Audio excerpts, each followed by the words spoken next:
Kapag ang Diyos kakampi mo, wala kang bagay na katatakutan na nangyayari. Because He will not allow anything.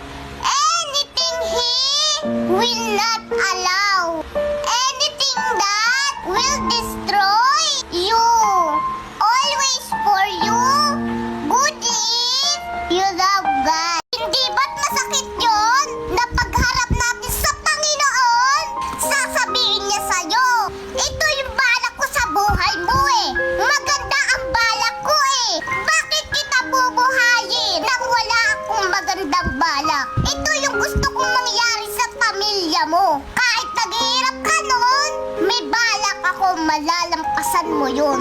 Gusto ko magkaroon ka ng impact sa buhay ng iba. Makapagbuo ng isang masaya, simpleng pamilya. Gusto kong maging fulfilled ka. Ang dahil kong magandang balak sa'yo, ito yun. Sinayang mo dahil natakot kang magtaya. Natakot kang lumaban. Natakot kang magsikap. Natakot kang sumampalataya. Natakot kang maging expressive. Maging thoughtful. Natakot kang magpatawad. Natakot ka ibigay yung best mo. Natakot ka maging mabuting tao. Natakot ka at tinamad ka.